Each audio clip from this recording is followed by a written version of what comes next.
Hey guys, I'm back. Hey, welcome back, guys. Welcome back to, oh my gosh, almost knocked that thing over. Okay, welcome back to Channel 7 with you guys. I am your host, Slaven, and it is officially Star Wars month. Today, I'm going to do something a little different. Today, I'm going to discuss my Star Wars journey. I'm going to discuss how I got to Star Wars. I'm going to try to make it as brief as possible. Okay? Don't forget to like, share, and subscribe. And please tell me in the comments if you're a Star Wars fan, how did you get there? Who introduced you to it? You know, like, who's your favorite character? Like, let me know. Let me know down below. So anyway, right? Obviously, The Mandalorian is my favorite, as you can see. Grogu, he's my baby. He is my son. I love him. I love this guy. But initially, I'm not gonna lie, guys. I hated Star Wars. Okay, I was no, no. I don't like Star Wars. And the thing is, I've never watched anything regarding like. I knew that was gonna happen. I knew that was gonna happen. So I never really liked Star Wars, though I've always liked sci-fi. I was a huge sci-fi fan. Like I like all the aliens, Predator, you know, Terminator, The Matrix, The Fifth Element was one of my favorite movies. That's a huge sci-fi movie. But I never got on the bandwagon of liking Star Wars. I don't know what it was. I guess it was like the idea of like space magic and Yoda. I couldn't stand the idea of Yoda. I know, right? But like, I didn't like Yoda initially. Like, I just like, ugh, I don't like this character. These guys look like they all are a bunch of losers and they're space wizards. You know, like that's what I thought of them as. So I didn't really like pay them too much mind. You know, I remember seeing their posters in the movie theaters when we would go and watch whatever movie we were watching at the time. I remember seeing, you know, Attack of the Clones. I think I remember seeing the Phantom Menace too. Like I remember seeing that because I remember seeing Darth Maul and I was like, oh, what the hell is this? You know. So I just didn't give Star Wars the time of day. But fast forward to 2020 and I had my kid. And, you know, I didn't know that when you have a kid, you know, the only thing that they watch for the first 3 years really is like the back of their eyelids. You know what I mean? Like, especially the first year. Like they're mostly watching the back of their eyelids or like looking at the ceiling. They're not really paying attention to anything. But I was excited. Once I had her, I was excited. And, you know, I preemptively have got Disney Plus thinking, you know, okay, me and my daughter, we're going to be sitting down watching all these Disney princess movies. I'm going to have her watch Cinderella and Pocahontas. And we're going to watch the Princess and the Frog, and, you know, Aladdin, Mulan. You know, I was going to have her watch all of those, you know, Beauty and the Beast, all of those, right? But she's now 6 years old. Like now she's able to sit down and watch an entire movie with me, you know, but I did not know this. So I was stuck with the Disney app. And I guess, you know, I didn't know any better to like cancel the app, but Disney also had Marvel in there and I really love all the Marvel material that they have there. So I caught up on all my Marvel stuff. But every time I got on this app, I kept seeing him. Like he was on like this weird intergalactic looking motorcycle. That's all I can say. It just looked like he was on a motorcycle but it was like hovering and he was just like on the move. And I'm just like, what the heck is that? You know, like, what is that? But I just, you know, you know, when you go on Disney, you see a banner and it has like, oh, you know, whatever show it is that you're watching or whatever shows they have that's like out, such and such is out. Like, that's what I kept seeing. That's what I kept seeing all 2020. Like, okay, what the hell is this character? You know, like, I didn't really pay attention to like its surroundings of it or like, I didn't even pay attention to like what it was about. I just saw that it said The Mandalorian, all episodes streaming, and that was it. Like I didn't pay attention to anything. I didn't even read to see like the episodes of what it was about. So one day I was like, you know what? I'm really curious. Like I really want to see what this is about. So instead of Googling, you know, like curiosity just kind of like took over. So I just hit an episode. I didn't even like read what it was about. I hit the episode. Then Lucasfilm pops up, and I'm like, Lucasfilm. That name rings a couple of bells, Lucasfilm.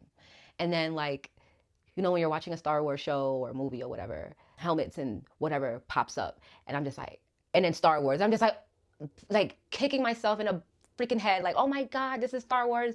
What the heck is this? Like, what am I doing? I didn't even know Star Wars had shows like that. You know what I mean? Like the last thing that I know about Star Wars having a show was like, I remember it being the Clone Wars. I didn't know it was the Clone Wars at the time, but I remember it being like the Clone Wars series. And I was like, oh my God, what the hell is this? Are they trying to be like anime now? Like, ugh, like I just gave Star Wars the hardest time in the world. I'm telling you, I was so horrible towards them. But anyway, I think that I was like in a way guided to watch The Mandalorian because in a way, like I can identify with a lot of things when it comes to The Mandalorian. So I watched the first episode and I'm like, oh man, I like this guy. He's badass, you know, like he's a bounty hunter. He worried about his bread. Give him the next job. He handed you all the things that he did. Give me the next job. I don't care. Give me the next job. That's how I am. I get to work. I do what I got to do. playing games. You know what I'm saying? Like, I do what I gotta do. And that's all. You know what I'm saying? Like, I like this guy. He's a stand-up guy.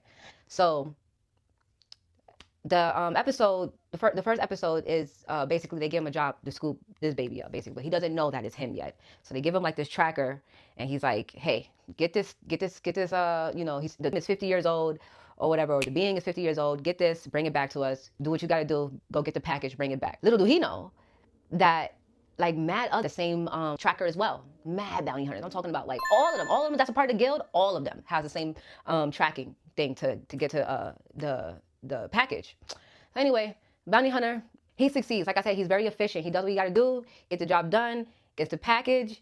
And the first episode, it ends with him like opening up the capsule, and then you see or hear Grogu. From what I remember, I think you see him or whatever. And the ending of the episode is like it's like his fingers like going like into the capsule, like, okay, what the? It's like a baby. This is a baby. You know, in my head, I'm like, he's a baby. You know.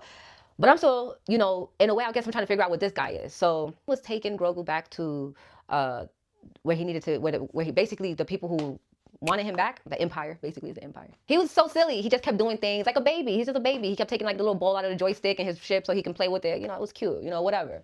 So anyway, he drops the baby off. You know, he asked him like, hey, what y'all gonna do with this baby? They tell him not to worry about it. Here's your Beskar. Keep it moving. Takes his Beskar, you know, he's looking around though. He doesn't like the way they're treating him too. Like he grabs like like I said, he's hovering in this capsule and the stormtrooper's like grabbing the what you call it, the capsule, and he's like, hey, be careful with that, you know, like. But he's a Mandalorian. Like you don't see his face, you don't see a reaction or anything. You just hear it in a way. You know what I'm saying? So that was pretty cool. That, you know, he kind of drew some type of, you know, liking to this being, and they basically spent like less than a day together. After he, you know, he got his shipment, or his payment rather. After he got his payment.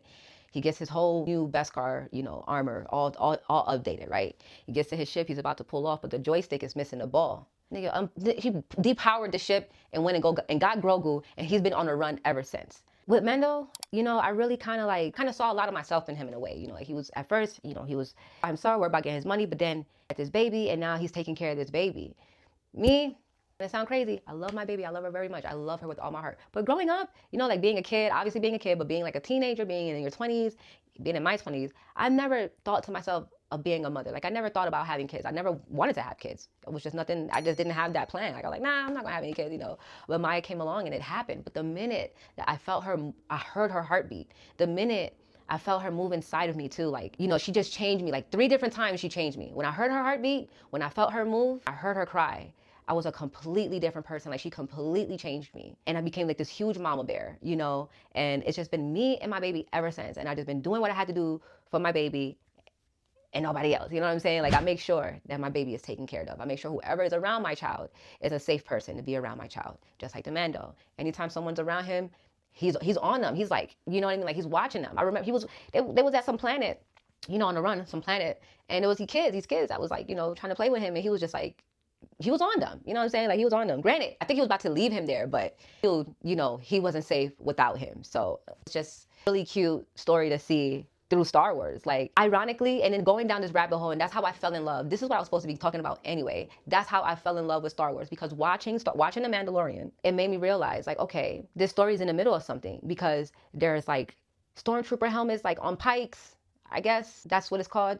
And then also like, it just looks like it's after a war. Like it looks like this is like post a war. Like there's broken down ships or star destroyers, I think I saw, and I know that now. But you know, once I finished episode 2, I was like, hey, I know I said I didn't really like Star Wars like that, but I kind of need to know what's going on here. I need to see what this story is about. And so I went for the ride, man. I went into that Star Wars tab on Disney Plus. I found how to watch it in chronological order. And from like, you know, episode 1, 2, and 3, you know, it was amazing. It was amazing getting back to the Mando, you know, learning that Jedis and Mandalorians didn't even date, were at war at one point in time. That's why when he said he is my enemy to like the lady who wielded it was so confusing when I saw that at first. He was like, his enemy? It's like, yeah, I was saved, but by my enemy or some crap like that, he said. And she was like, you know, I forgot what it was. I gotta watch it. I mean, I'm on my like 3rd time rewatching it, but still, like when I saw that scene, I was like, oh, now I realized why he said that, because Jedis and Mandos were enemies at one point in time, you know. So that was crazy how close they've become. You know, I think their story has a lot of importance to it, and it has a bigger role to play in the Star Wars universe, you know, because it's so random, but at the same time, time it's like why not? You know, why can't a Mandalorian and a Jedi form a pact together like this? You know, and what's crazy is that it's the Force wielder that's younger as opposed to the Mandalorian. You know, the Mandalorian is like basically guiding the Force wielder. I guess I should thank my daughter first, because if it wasn't for my daughter, I wouldn't have gotten Disney Plus, and if it wasn't for getting Disney Plus, I wouldn't have seen the banner of the Mandalorian so many times, because like I really was on that app watching a whole bunch of like Marvel stuff. Like I was watching all of the Marvel stuff. You know, every time I went on that app, I just kept seeing the Mando, and I'm just like, what is this? Like, what is this about? So curiosity killed the cat, and you know, I just took that pill, and I just was like, all right, this was a great ride, you know. So this was meant to be, I guess, in a sense. And honestly, everything that I like a lot now, I always give a hard time initially. Like I gave One Piece a very hard time at first. Like seriously, I like One Piece was not it for me growing up. Like, but I'm not here to talk about One Piece. I'm here to talk about Star Wars and Amando and my baby. And oh, I keep forgetting that when you touch him, he calm down. But yeah, I'm excited for the movie to come out, so I cannot wait for that. It's coming out on the 22nd. But like I said earlier, guys, any Star Wars fans watching this, like, let me know, how'd you get here? Like, what was your Star Wars journey? You know, what's your favorite Star Wars show? What's your favorite Star Wars character? Don't forget to like, share, and subscribe for baby Grogu. Okay, sorry, baby. I'm sorry. And also, you know, give another like for the Mando. Like this guy is pretty on point, really great. Anyway, may the force be with you. Have a great day.